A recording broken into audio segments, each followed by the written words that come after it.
Hello, I'm here with Nick, Debbie and Paul at a new development we're doing, commercial conversion of an old bank in Spennymoor.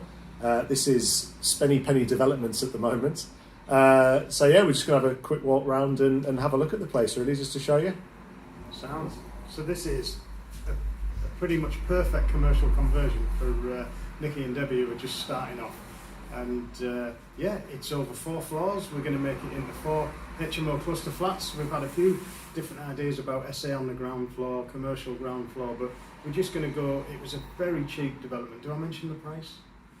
Yeah, go on. 65 grand. Woohoo! For 430 square metres of about 450, 460 when we're done. I think Wait it's till about you see the outside. 350 at the moment. Yeah, it's a big old lump of a building anyway.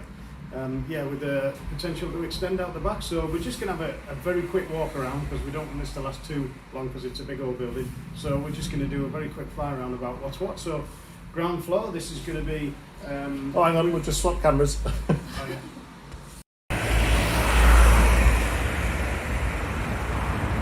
So there it is, a big lump of a building. Nice old thing. Goes back to that flat roof part there, which we're looking to develop over the top of. Yeah, nice big brick built, big open spaces. Used to be a bank, probably see. Yeah, spot on. So there you go, more recent addition on the back. I think that part has the vaults in, which yeah, we're going to have to try and repurpose. I think the cost of removing might be quite substantial. Probably going to cover that over, make bin stores and bike stores, and then we're looking to build over there in some nice calzip, sort of zinc materials. So we're going to have a go at the dormer up there now. That might be an item of interest that the planners might want to keep, but to maximise space in that top floor, we want to increase this, well, basically take that dormer out and build a huge box dormer all the way along that elevation there, which will really open up that top floor and give us some more floor space. And then we can do a nice contemporary job, as you were saying before, of building on top of that flat roof area there. And we should get, how many extra rooms are we going to get in there? Oof. Well, it's going to be the communal sort of lounge, dining space, kitchen space, plus about one other bedroom as well on each floor. Cool. Right, so we're in the ground floor, right behind the front door, and it's a shame that front door isn't over here because we're going to have to take a corridor from the front door across the front of the building up into this area here. Now, if you notice this area with the windows in the side elevation, this area is quite dark back here. So if you were going to do this into flats, you would use that dark area, unless you can put some windows in that elevation, but you can't because there's a building next to it. That's a party wall. This is quite dark, so you'd have your bathrooms and your laundry rooms at the back of the flats. But what we're going to use this for, and the reason why we've got to take a walkway across the front of the building, is because we're going to use this as the staircases. So we can actually, when we get above about 1.5 stories, we can maybe put a couple of windows in that side elevation to put a bit of light into the stairwell. But the stairwell is an area that's accepted where you would just have like automatic lighting. So come this way. So we've got a lot of this is just getting trashed out. This is going to be HMO rooms along the front. We're going to do, like I said before, we're going to do 4 cluster flats. Okay. Now, if you notice the change in my voice as I come into this room here, this is because it is a vault. So we've got some really interesting, this is actually going to be the bathroom in voicing. It'll look like I'm more in the zoo than in the prison. Yeah. So yeah, this is really resonant here. This is like actually basically a steel box. So we've got to be, we're going to have to sort of go to some sort of consultation about what we can do with this. But to take them out can sometimes cost multiple tens of thousands of pounds. So we're looking at leaving it in. But now you can't take out with an oxyacetylene set of covers and a few monkeys. And a strong will. That'll do. The size of these walls as we go out. That door. So that's the end of the ground floor. A little bit of space in there.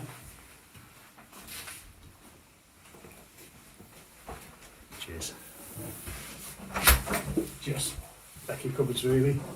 You should have a decent electric supply already in here, which is good. Looking at the state of these. Telecoms already. Good stuff. Yeah. An area out the back which we can do something. Yeah, so the idea here would be we're going to cover this over, and then this is going to provide the bin storage and possibly some bike stores as well. We'll just get rid of this because we're not going to have any access to the upper floors in the end. So yeah, anyone needs some scrap metal, give us a shout out. You got it? Yeah. Ground floor now, coming up to the first floor. And this staircase isn't staying, by the way. This is getting repositioned.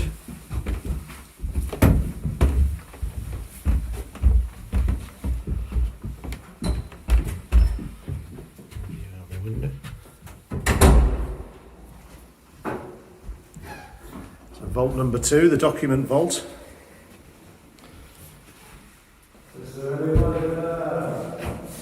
This one, the ceiling's a little bit higher. So we've got a bit more room to maybe add some sound deadening to this one. So I think we're going to have to try and punch a window in that back wall there just to let some light in, and this would become a bedroom. Decent sized. No one will hear you scream. We'll put some floor plans on anyway so you can see what voice is drawn up for this. So yeah, we've just got toilets down there. Pretty much all of that's coming out though. It's all stud work and things like that. So yeah, obviously this is massive structure, so we'll try and leave it in to save costs. Staircase up there. Manna from heaven, the wide open space. But buildings like this are so easy to do, they're so solid, and you can basically do such a lot of stud work in them. You can just basically rip them out, change them about. So we're putting in plans for, like I said, 4 separate cluster flats. And yeah, I think it should be pretty straightforward. Yeah.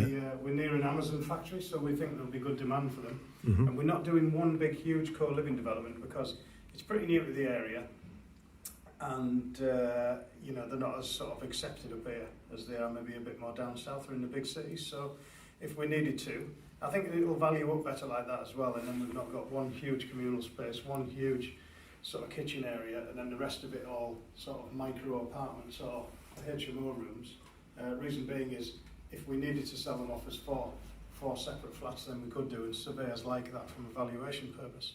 So yeah, we need to be able to borrow enough construction finance in order to sort of complete the job. So we've gone with a little bit of a safer option than just to go for complete turnover. But it'll still give us 18 bedrooms, which should pull in about 86 grand a year and provide accommodation for the good people of Spinney. Yeah. The good thing about this building is it's got a lot of existing windows as well, so sort of carving it up to suit the floor plans was pretty easy because you've got a lot of openings. It's not listed or anything, so we've got the ability to add further windows down the side and try and match them in. Nice big windows that was worth a fortune. So lots of views down the street there. lots of light, which is good. Yeah, I mean there's quite a lot of room above this ceiling as well. It's a false ceiling, so we've got plenty of room to add in our false ceiling and run the services and that kind of thing already.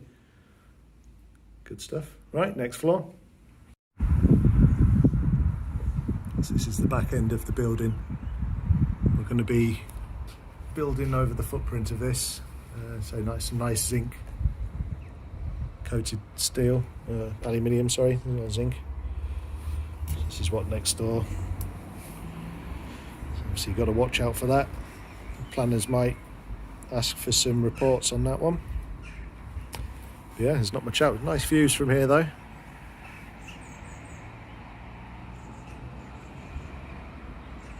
Good stuff. And then this is obviously the escape stairs that we're not using anymore. So that's going to be ripped out. And this area kind of infilled for sort of bedroom spaces, bathroom spaces. So back inside. So this will be the stairwell here. Yeah. And then this will be an entranceway into what will be a kitchen communal area there, won't it? Yep. And then it'll just be rooms around the rest of this floor. So the floors are getting a little bit smaller, but we're going to extend out there as well.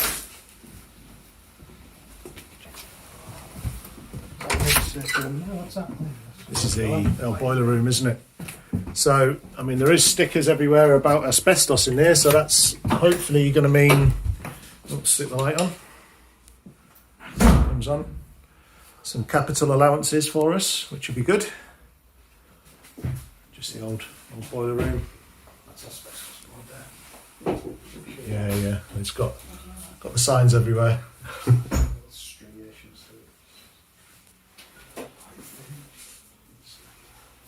Not too much to rip out, really.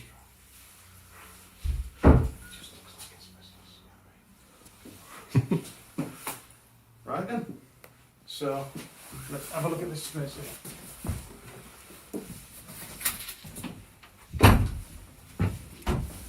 Yeah. Simple. Yeah. Staircase there. Bit of previous roof leak to sort. Down. Yeah. All this kind of stuff. When Debbie first sent us the details over for this, she was quite concerned about all this. But this is the kind of thing that, you know, gets your prices down. But it's not. It's probably just a block gutter, something like that. But block gutters over a period of years, this is the kind of thing that happens. And most, you know, a lot of people walk around with stuff like this and like, oh my God, it's damp. Well, Yeah. Okay. We've got a bit of a water table, haven't we? Like a parapet at that end as well. So it could just be something as simple as the flashing's gone in that corner. Mm-hmm. Yeah, it's a very, very simple to fix, hopefully. Cool. You can see the sag in the boards there. There you go, on the side of the ceiling. Right. Top floor. This is where it gets interesting. So, being space utilisers as we as property developers are, when you come into a space like that, even though this is below 1.5 metres and it would be classed as unusable space beyond there, there's so much space from a sort of feng shui and feeling and like opening up type perspective that's behind these stud walls. So even if we weren't going for, I mean, we're going to be going for a dormer, the full length of this elevation. Or near as damn it the full length of this elevation, which will open this up quite nicely. But even if we didn't get that, we'd be taking out these little stud walls just to make the place feel bigger. Okay? So, the smallest space, I mean, look at this. In this gorgeous room, Live in all a the house. space in there that could be used, you know, because this has been built so high. We like a bit of vaulted Sarking ceiling, boards. don't we? Right. Yeah, so again, with the stairwell coming up in kind of behind that door position, big box dormer along that elevation just to give us some usable head height, really. Maximise the floor space. Entrance out there. Again, yeah, we're going to be building over that, so this will be the second floor of the extension over that flat roof. And it will just follow the kind of the pitch line in this area, so you still have the nice vaulted ceilings.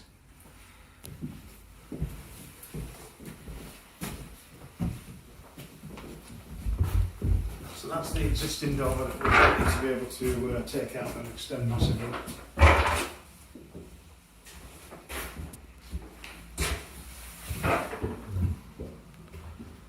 Small front room.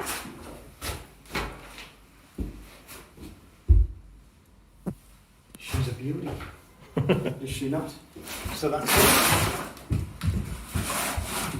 And we've got our eye on that massive thing over there as well. Cool. Cheers, everyone. See you in a bit.